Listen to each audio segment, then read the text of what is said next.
Let's do some problems on computing Galois groups.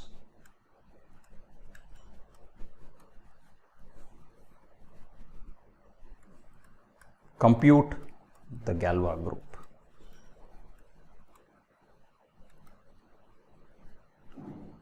Of the following Galois extensions.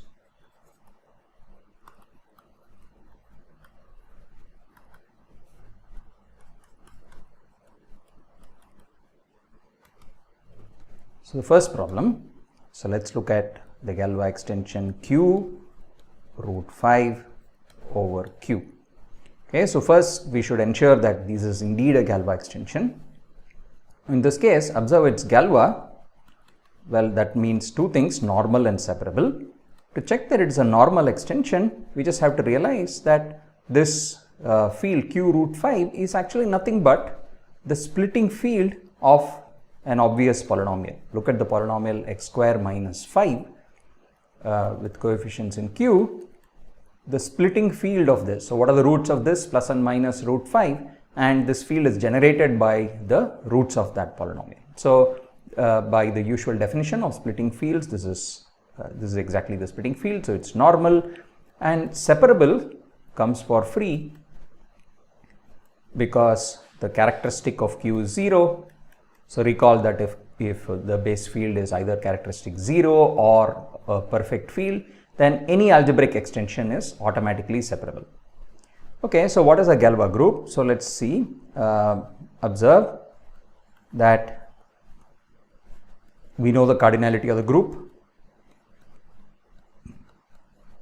That's exactly the cardinality of its Galois group. And in this case, Q root 5 over Q is of course a degree 2 extension. Okay, as we have seen before. Now, therefore, the Galois group must have two elements. So, well, what are they? One is the identity, of course, and recall that in this case, root 5 and minus root 5 are the two roots of that polynomial. So, observe that the roots or the elements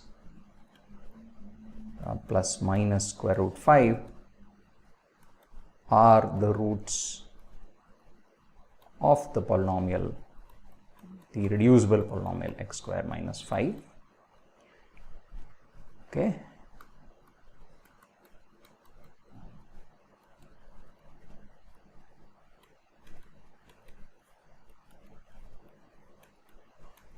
And as you have seen earlier, if you are given an irreducible polynomial and you have an extension generated by all its roots, then there always exists an automorphism which sends any given root to any other root of this polynomial. Okay, so in other words, recall from what you have seen before, there exists an element sigma in. This fact has also come up in a lot of the proofs. So sigma in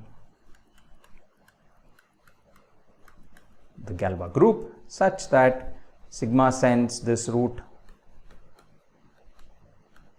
plus root 5 to the other root minus root 5. Okay, so this is of course clearly not the identity element, and so what this implies is that the Galois group then comprises two elements. One is the identity, of course, the other is this element sigma. Okay, so it's isomorphic to the cyclic group with two elements. Okay, good. Let's do something slightly harder. So we'll call this field K. It's generated by root 5 and root 7 over Q. Okay, again it's easy to see that this is Galois because this is the splitting field of, well, you can say it's a splitting field of two polynomials if you wish, x square minus 5 and x square minus 7, or equivalently it's the splitting field of the polynomial x square minus 5 times x square minus 7. Okay, so you can also say it's a splitting field of the collection of polynomials. Okay, and so that means it's normal, and as before, separable is just because of characteristic 0. Okay, so let's see what the degree of this extension is. That will tell us the cardinality of the Galois group. So we can think of this extension as being obtained in two steps. So let's say we first adjoin root 5 and then we adjoin square root of 7 to this field. Okay, so maybe we'll call this field as K1, which is Q of root 5. Now what we already know is that Q root 5 over Q is of degree 2. Okay, and to that field K1 we are adjoining an additional element, square root of 7. Now we need to figure out what the degree of this extension is. Okay, so now I claim that this is also a degree 2 extension. Okay, why is that? Observe that, well, what's the polynomial that square root of 7 satisfies, right? We have to find out the minimal polynomial of square root 7 over the field K1. Okay, now what polynomial does it satisfy? Well, let's say is a root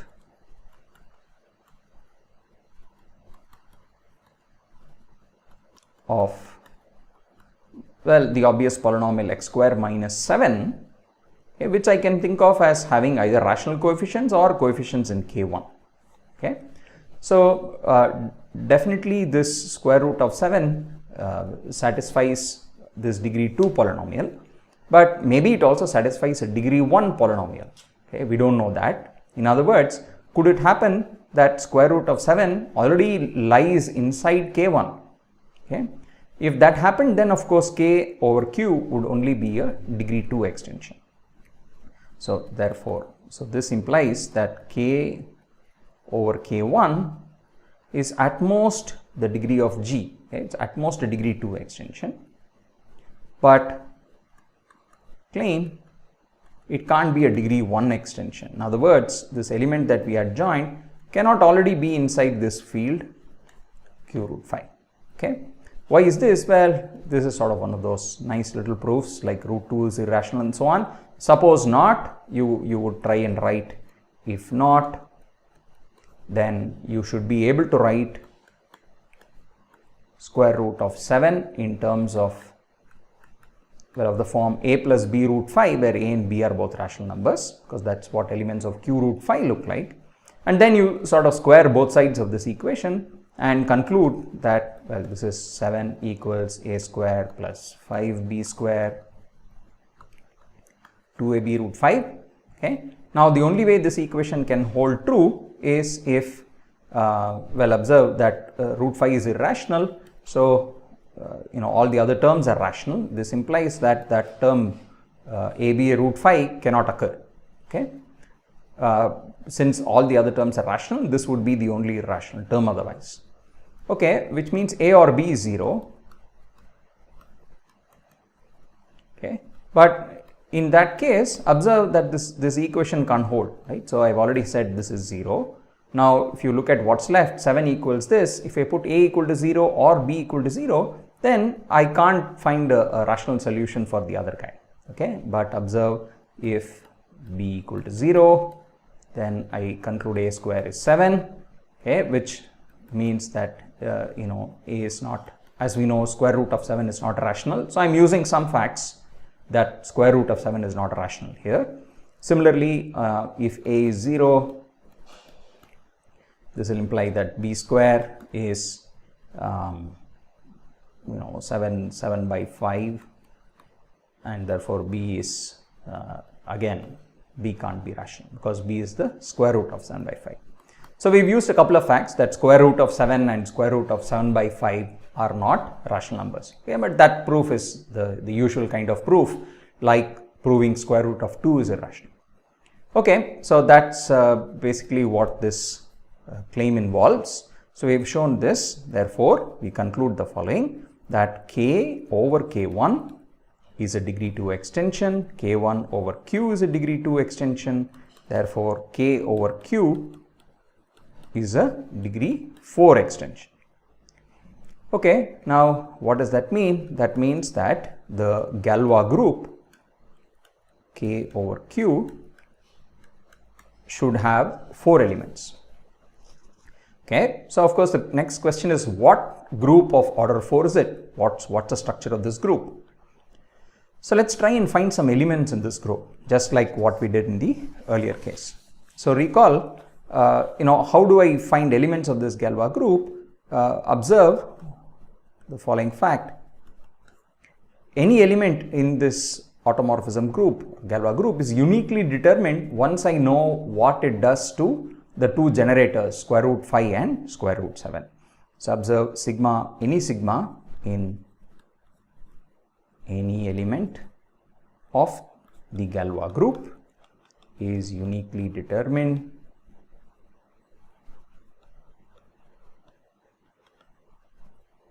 by its actions on the generators.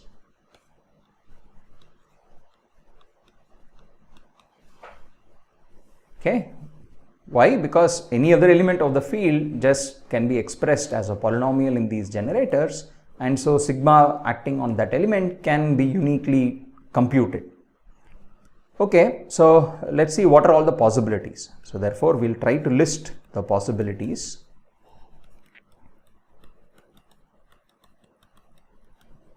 for these two elements. Okay, sigma of root 5 and sigma acting on root 7.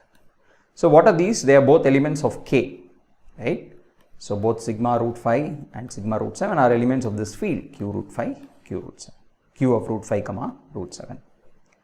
Now recall, as we have seen before, the same fact that we used earlier, that the minimal polynomial of square root 5. So observe that sigma root 5 must be a root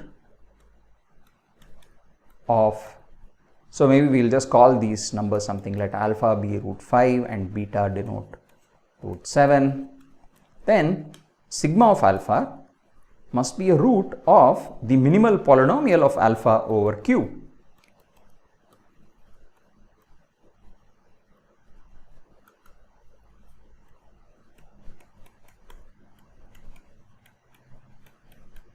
Okay, this is the minimal polynomial of alpha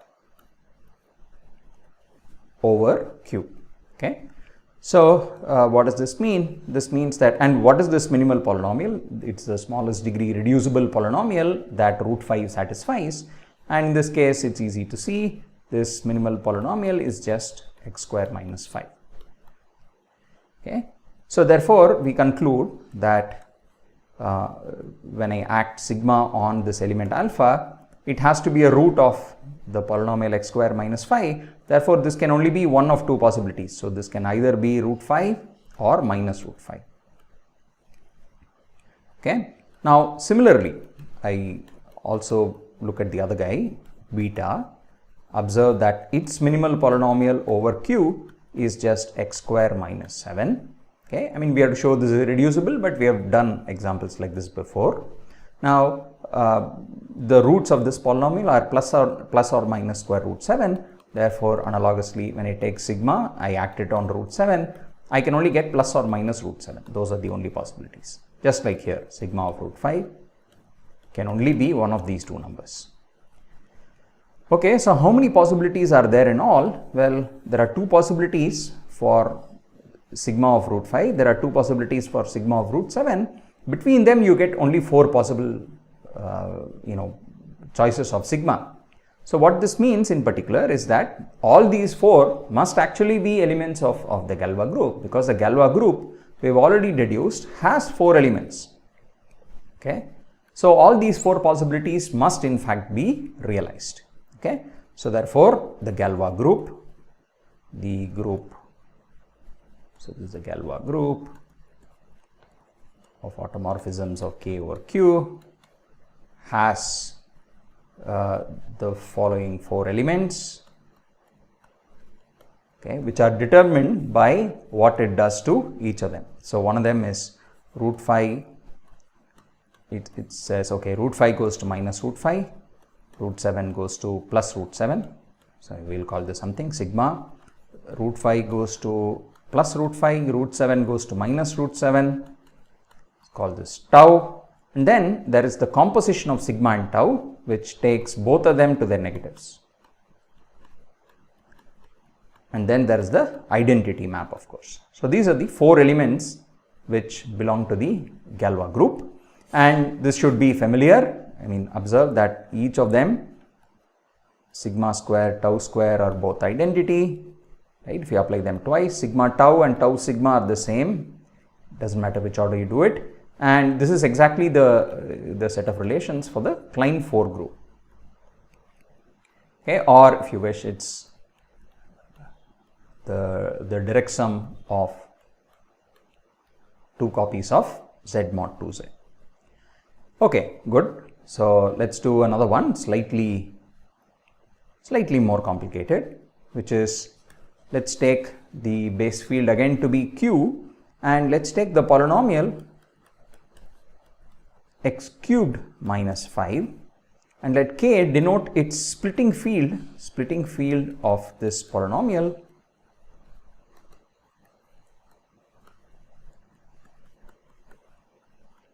over the base field Q.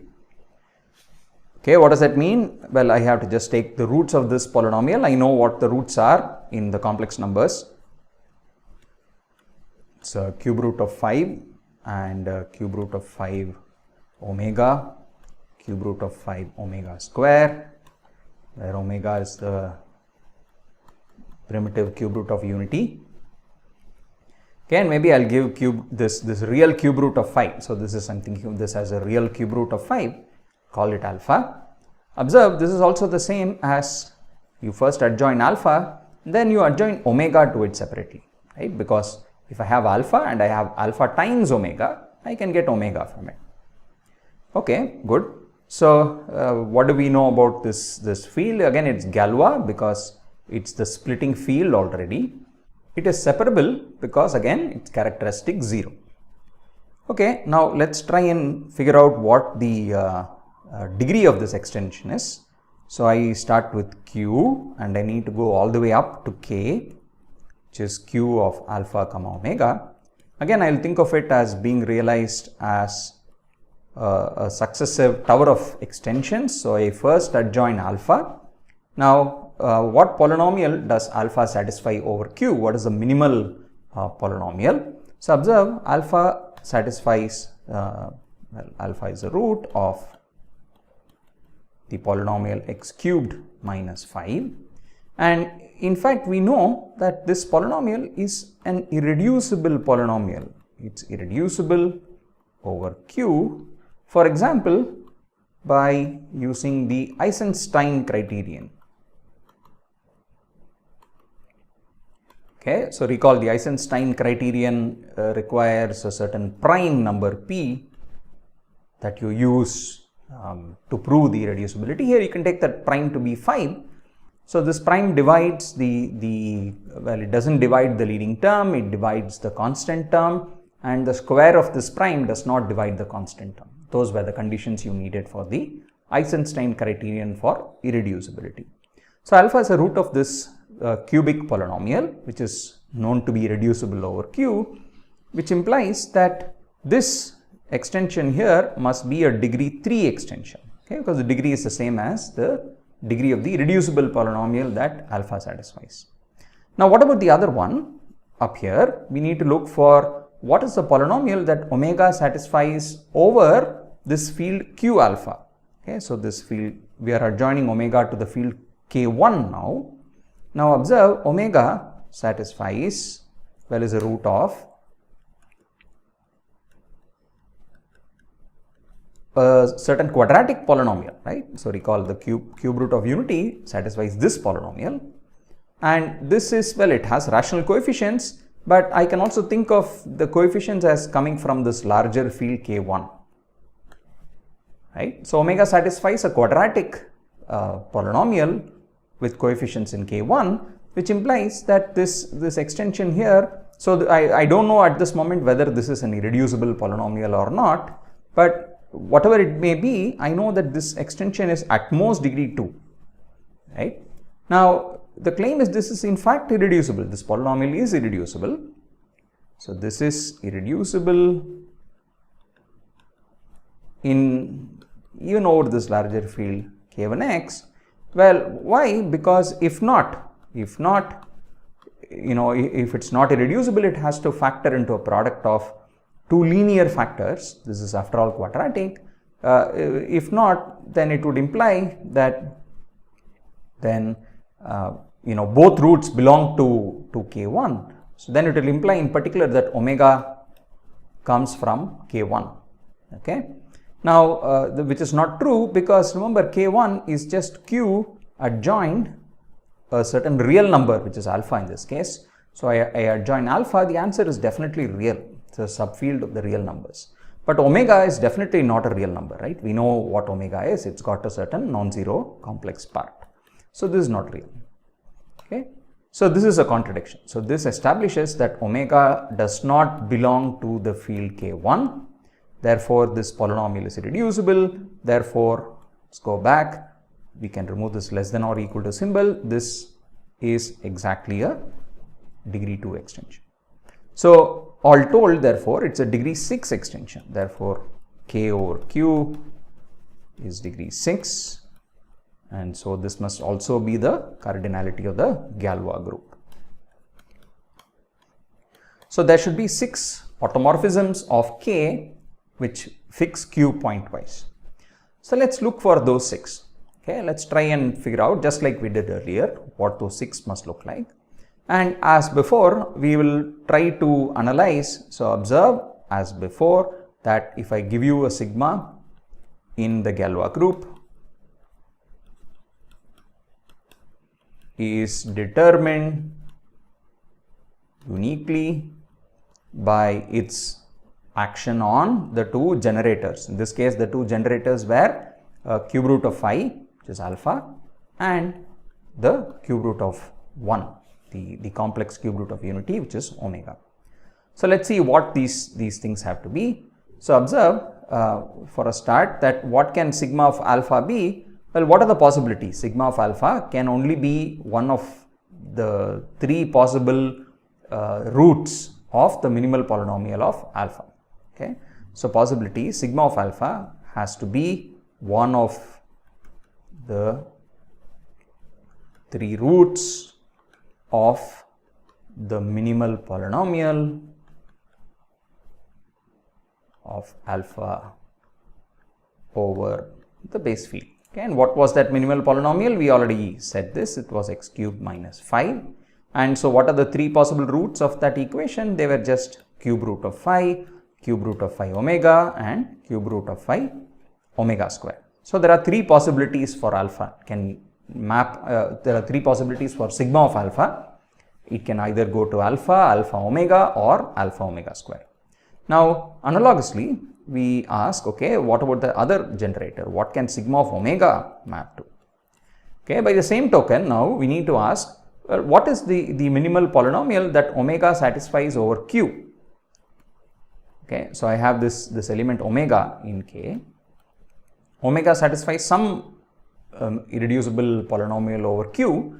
Sigma must map omega to one of the roots of that irreducible polynomial. Okay, so it is one of the roots, again similarly, it's one of the roots of the minimal polynomial. Let's call it m omega of x. Okay, this is the minimal polynomial of this over Q. Now what is that? Well, it's actually the same polynomial, x square plus x plus 1, right? We already know what polynomial omega satisfies over Q even, right? It's just x square plus x plus 1, and this is of course irreducible, okay, for the same sort of reason that we gave earlier. It's irreducible over K over Q as well as over K1 for the same sort of reason. If not, then omega would have to be an element of Q, okay, which we know for sure is not the case. Okay, so therefore sigma of omega can either be omega or the other root of this polynomial, which is omega squared. Okay, now again there are how many possibilities for sigma? It can map alpha to one of these 3 choices, it can map omega to one of these 2 choices.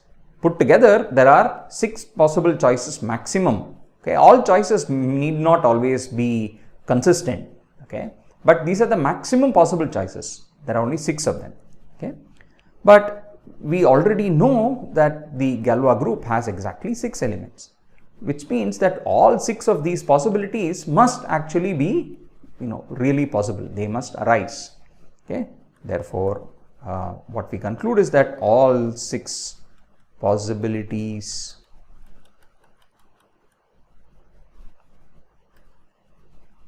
do arise,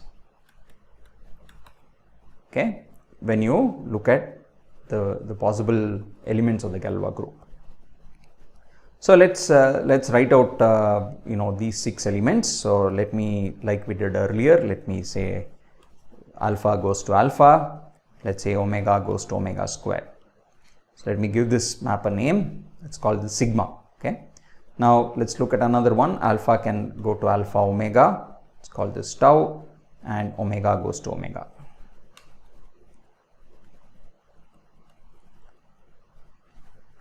Okay.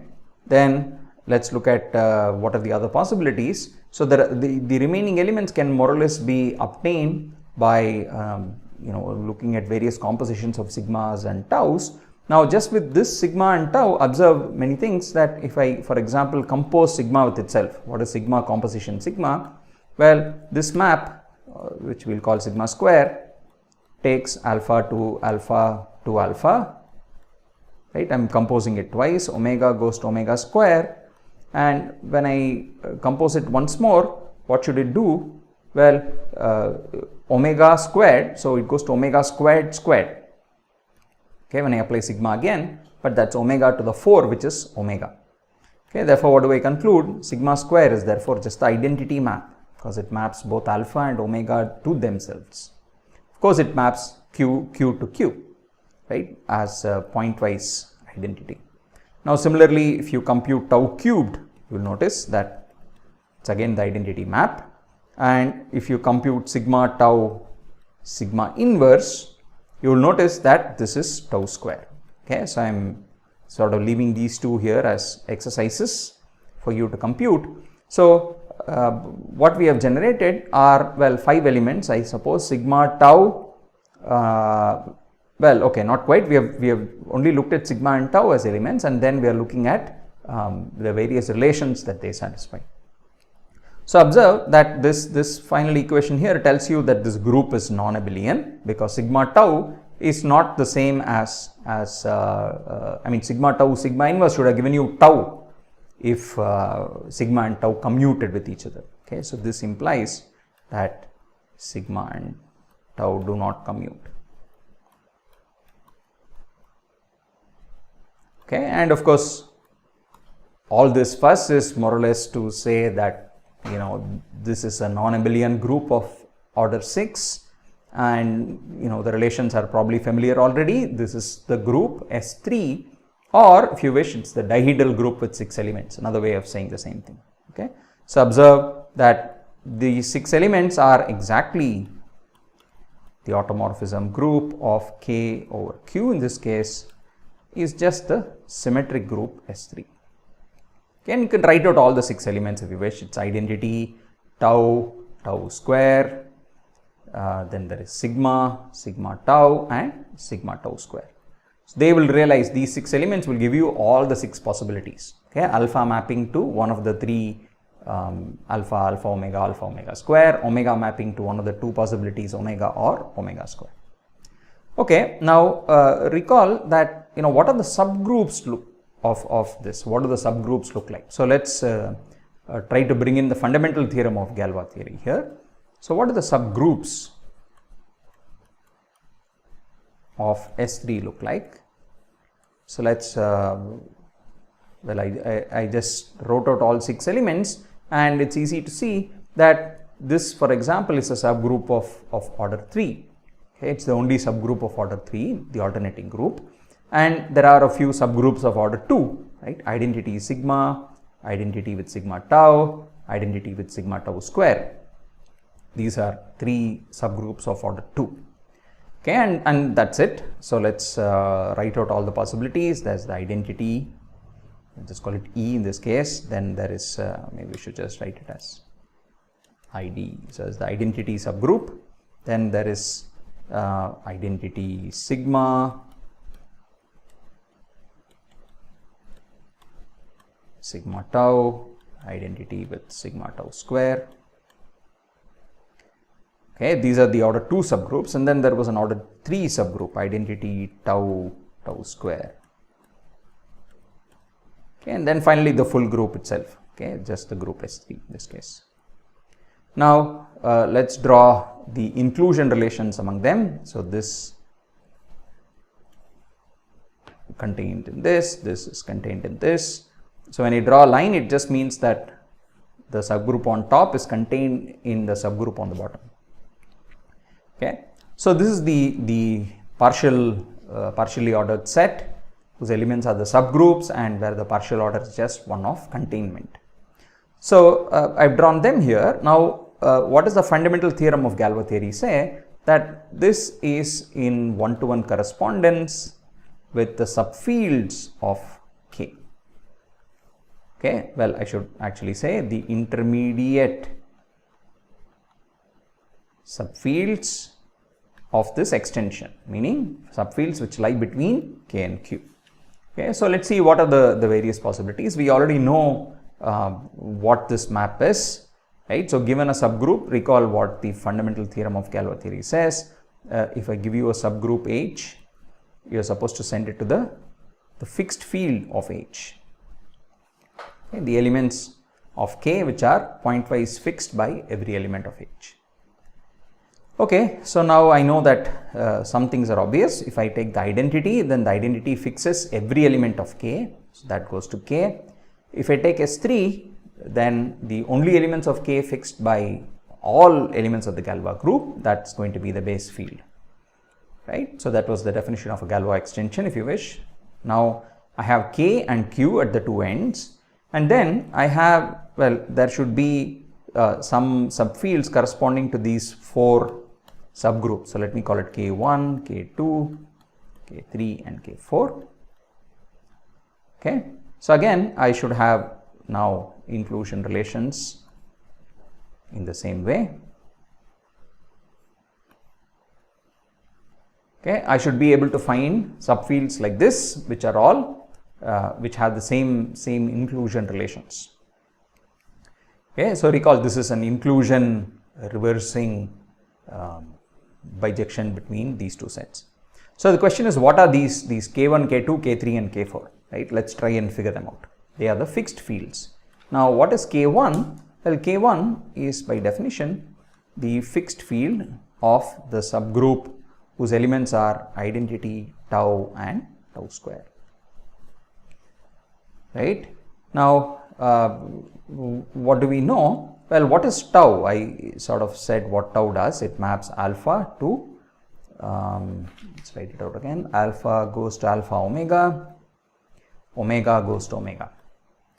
Okay, so definitely omega is fixed by tau because omega maps to itself. Omega square also maps to itself, right? I mean any multiple of omega will map to itself, any power of omega. Omega is also fixed by tau square, right? So observe tau and tau square both fix omega. So one thing we know for sure is that Q and omega are both inside this field K1. Okay. Now what is Q omega? Well, what's the degree of Q omega over Q? So recall we have already said this, omega satisfies a degree 2 polynomial over Q. So this is just a degree 2 extension. Okay, now we'll soon see that it's actually equality there. So let's move on to the other one. So what is K2? K2 is the fixed field of identity with sigma. Okay, now identity with sigma is what are the possibilities? Sigma maps alpha now to alpha, maps omega to omega square. So by the same reasoning as before, definitely this fixed field contains Q and it contains alpha. So it contains the field Q of alpha. Okay, and how big is that? Q alpha over Q is, as we saw earlier, alpha satisfies a degree 3 irreducible polynomial. So this is a degree 3 extension. Okay, so now let's go back and use another part of the fundamental theorem of Galois theory. So recall again fundamental theorem.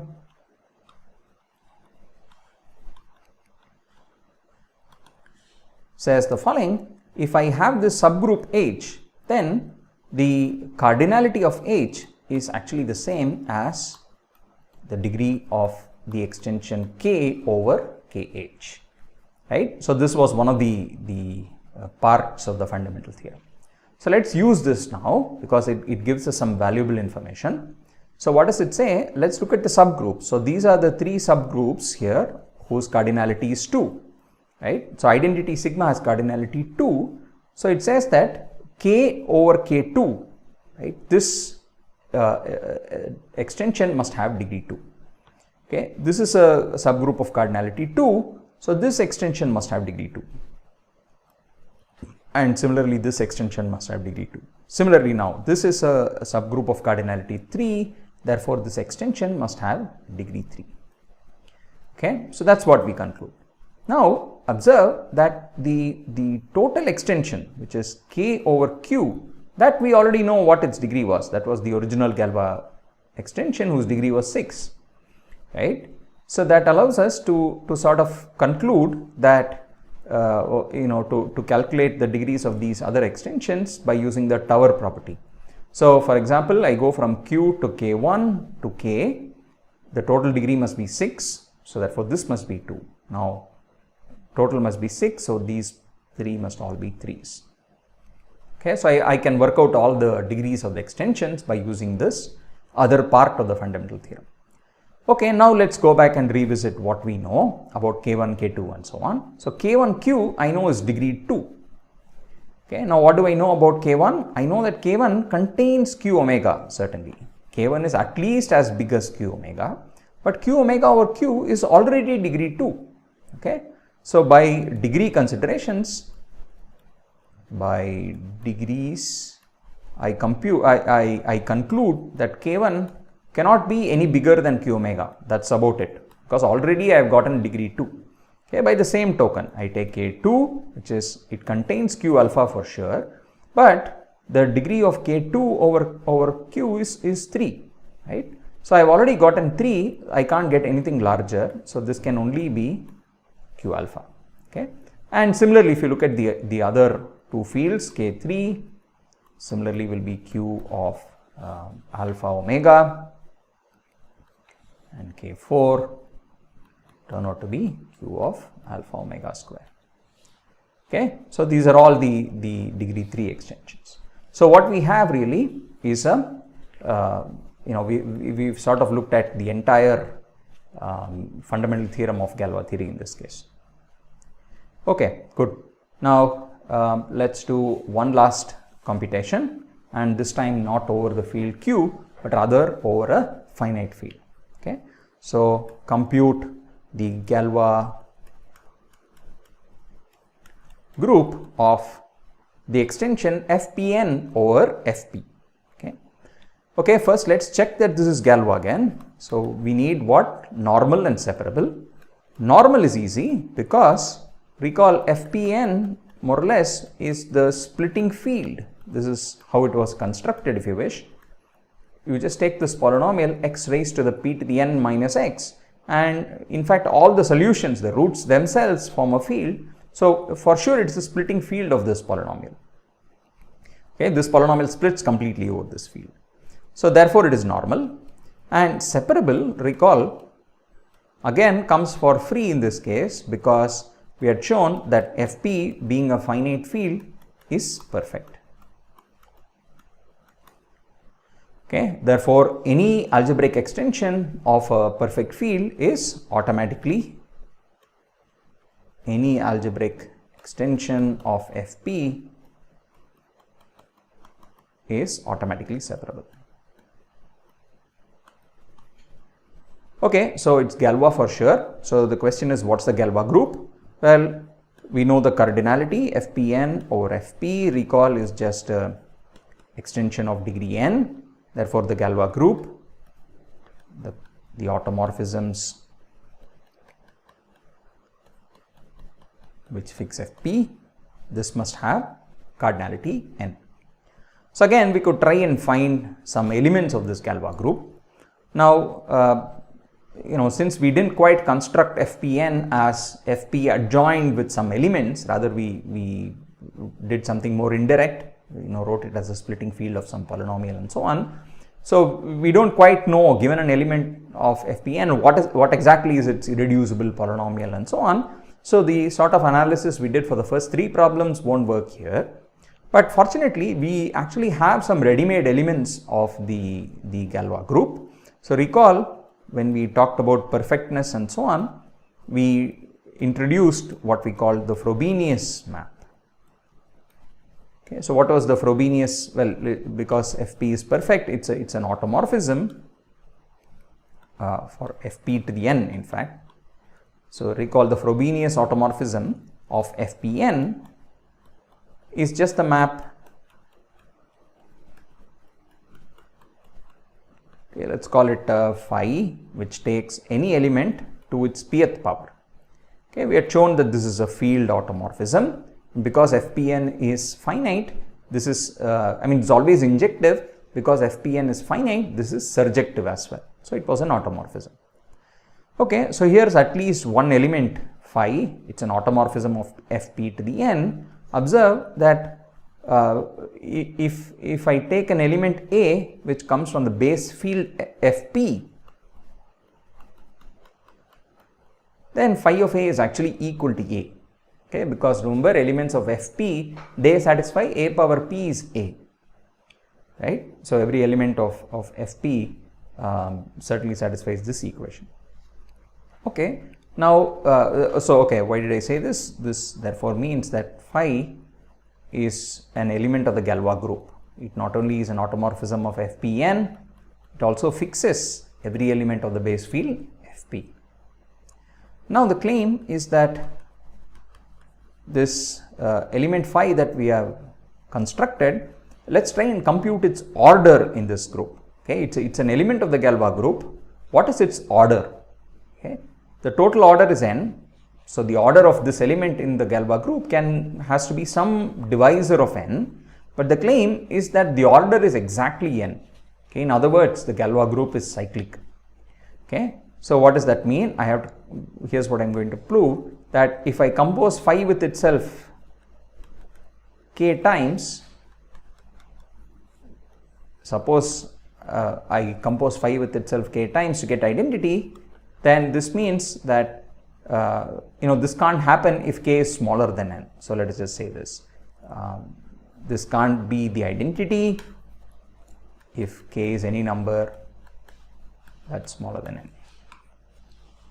Okay, k times.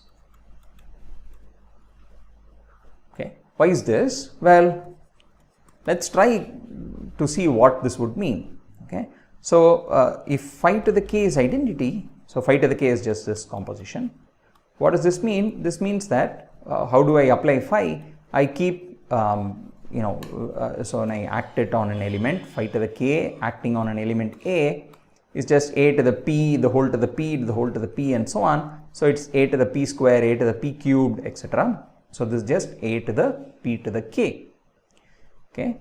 So if this is equal to a, so this is on the one hand, the identity map is just a. Okay, so these are both equal to each other, implies that, so this is for every element A of my field Fpn. Okay. Therefore, what I am claiming is a to the p to the k is equal to a for all elements of Fp to the n.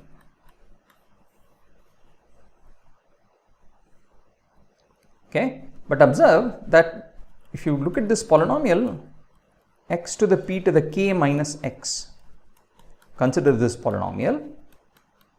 What's the degree of this polynomial? It's just p to the k. Okay, and what we are claiming is that this polynomial has p to the n roots, right? Because every element of Fp to the n is a root of this polynomial. Okay, and now what we are concluding is that this polynomial has p to the n roots, okay, in this extension field in Fp to the n. Okay, this is clearly impossible if n is bigger than k, right? You can only have p to the k possible roots maximum. You can't get p to the n where n is bigger than it. Okay, so that's the contradiction. So that tells you that phi to the k can't possibly be the identity if k is strictly smaller than n. Okay, so what this means is, and of course phi to the n is identity is clear. Okay, also observe more or less by the definition of the finite field, phi to the n is surely identity, since a to the p to the n minus a is 0 for all a in the finite field. Okay, so the conclusion is that the Galois group, the automorphism group of fp to the n over fp, is exactly the cyclic group generated by phi. Okay, what are the elements? Identity, phi, phi square, and so on. Phi to the n minus 1. Okay, so these are the elements of the Galois group, and again, sort of by a similar token, one can work out the fundamental theorem of Galois theory. So will tell you that the subgroups of this group are in one-to-one correspondence with the intermediate subfields, and if you sort of see what are the subgroups of a cyclic group, well, they can only look like they are also cyclic, generated by some element phi to the d,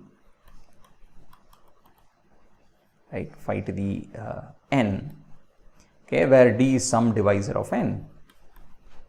Okay, so you can look at these groups, and so if you take this, maybe we should call this something H sub d. So what are the possible subgroups? They all look like this, H sub d, where d divides n. And you can ask, oh, what's the fixed field of this group, right? So this is my fpn, and I need to ask, oh, what's the fixed field of this subgroup? Well, by definition, it is all those elements which are fixed. It's enough if it's fixed by phi to the d, then it will be automatically fixed by all the others, right?